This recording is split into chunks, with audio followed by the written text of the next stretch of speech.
Out of the 1974 Cyclone Tracy tragedy developed a mammoth task for the Australian Navy. The RAN was called on to provide help and comfort quickly to the city of Darwin in a relief effort codenamed Operation Navy Help. The first of 8 major ships to enter the port of Darwin was the Cairns-based survey ship HMAS Flinders. She sailed 2,000 kilometres to Darwin to check the safety of the port shipping channels for commercial shipping, for HMAS Brisbane, the first destroyer to arrive, and for the other Royal Australian Navy ships which would follow soon after. HMAS Brisbane was the first RAN ship to leave Sydney after sailors were hurriedly recalled from Christmas leave. One of its first tasks was to provide a new communications link with the rest of Australia. The next ship would be the 20,000-ton aircraft carrier, HMAS Melbourne. With her came more than 1,000 men and hundreds of tons of supplies. Within 60 minutes, more than 400 men were ferried ashore from the carrier. Helicopters from the Melbourne ran a hectic shuttle service from ship to shore.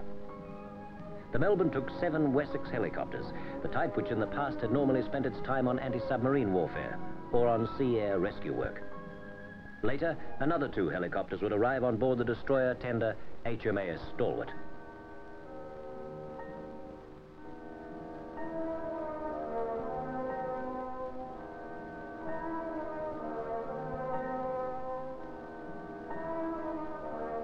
The dominating feeling that met the Naval Task Force was one of staggering devastation.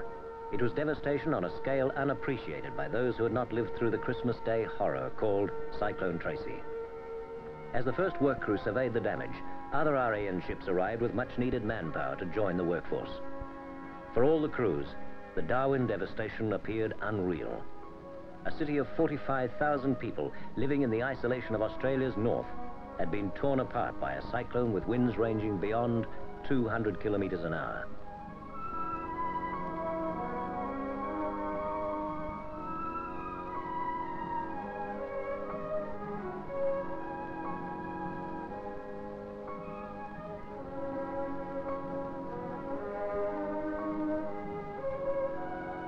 One of the more unpleasant tasks that had to be done quickly was to rid the city of rotting food, particularly in big supermarkets where large quantities were lying. All food had to go in case it produced disease that would compound the agonies of a city already stricken. While people in the rest of Australia gave food to help Darwin's population, work teams in the city disposed of the city's suspect food. Areas were sprayed with disinfectant and completely cleaned down. The hot, humid weather made the task urgent, important, unpleasant.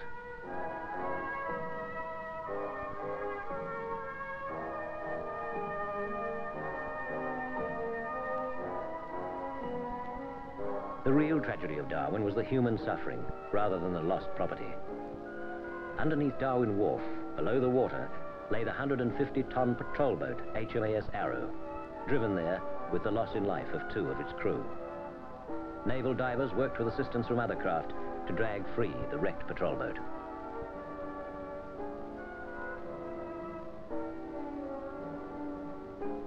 Operation Navy Help would not have been possible without the helicopters. While the big transport aircraft of the Royal Australian Air Force, the support aircraft of the Navy, civilian aircraft and other vehicles transported 35,000 homeless citizens south, the blue and white helicopters provided an invaluable service to the city. Their movements, and those of Operation Navy Help overall, were directed by Rear Admiral David Wells, the flag officer commanding the Australian fleet, who worked with the naval officer commanding North Australia, Captain Eric Johnson, himself a Darwin resident. The tasks contained in Operation Navy Help were innumerable. Clearing of debris was important, but no more so than making homes safe again.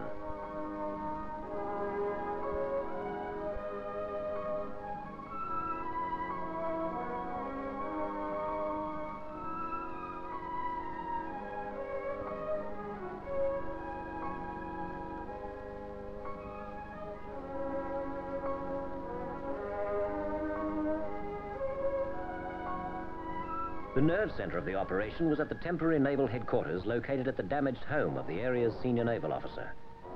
After the home had been cleared of wreckage and debris, it became an operations center for the Navy's biggest peacetime task. Day long, requests for help were received and processed. This was where the day's work was planned and problems ironed out. Here it was decided how many men and helicopters would work on a particular task on a particular day. To thrash out operating problems, 2 conferences each day gave brief reports on progress and problems.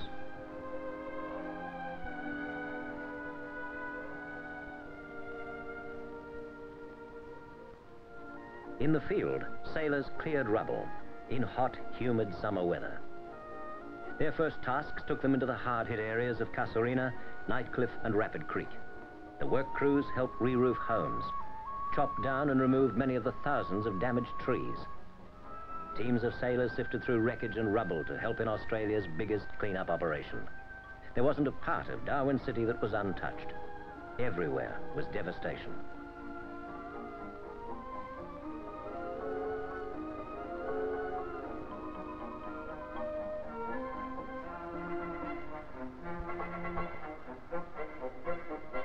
After the clearing operations, rubbish had to be buried, again to prevent disease breaking out.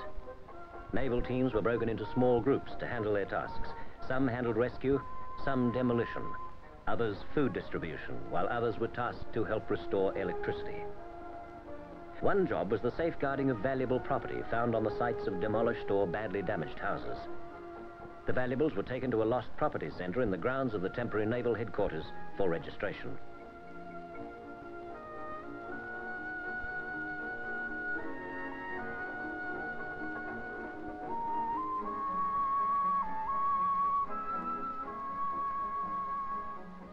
At the Work Assistance Office, requests for help were processed and allotted a priority. The requests from the public helped determine what tasks would be carried out during a particular day, what teams would be needed, what stores were required, and what helicopter runs would be necessary.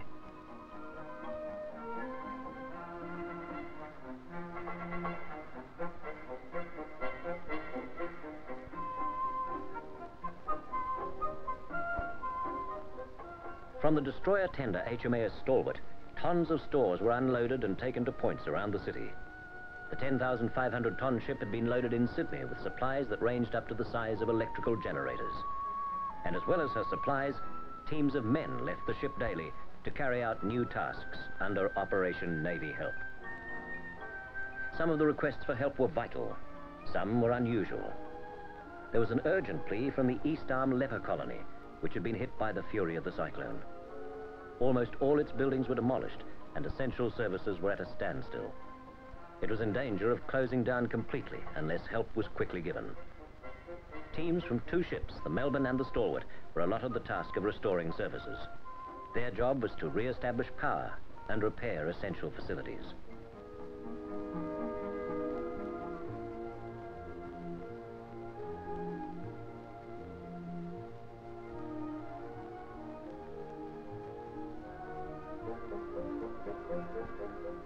With that job finished, there were hundreds more to start. The personnel of the Australian fleet in Darwin work whether in the city, in the suburbs, or along the foreshore.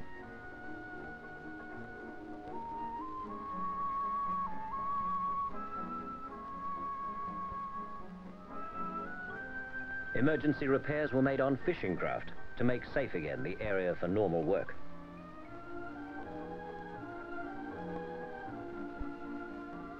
Operation Navy Help was, in many ways, a helicopter-orientated operation. The blue and white British-built Wessex helicopters worked as aerial cranes, as people ferries, as freight vehicles, as search and rescue craft, and as reconnaissance helicopters. The Wessex were fueled and secured at their task's end on board the aircraft carrier.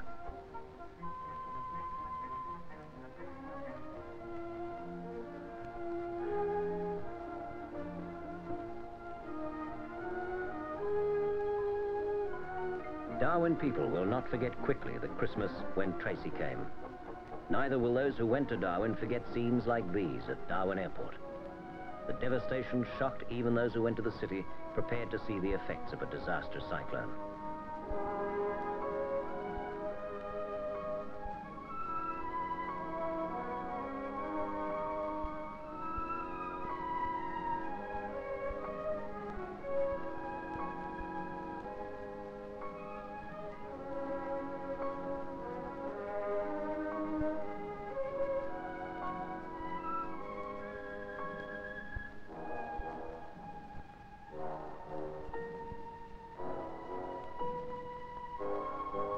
Yet close to the devastation was an example of what Darwin building of the future might well be.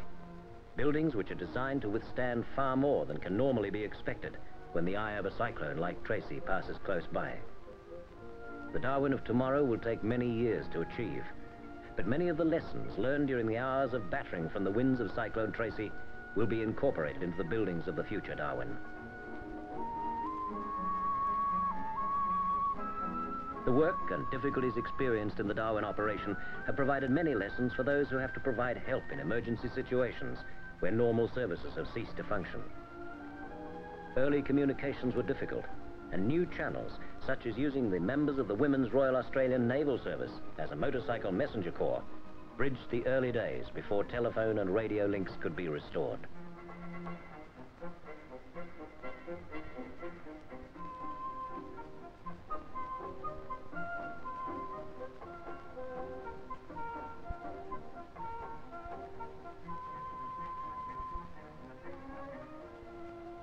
The cost of Cyclone Tracy will never be accurately known, but the tragedy took more than 50 lives, and almost all buildings were damaged, with more than 80% of domestic buildings being destroyed or made unlivable. Operation Navy Help was only a part of the task which sought to put life back into a dying city. Yet it was a most important task because of its timing. The speed of response and the effectiveness of the work crews put meaning into the Navy's biggest operation for many years. Operation Navy Help.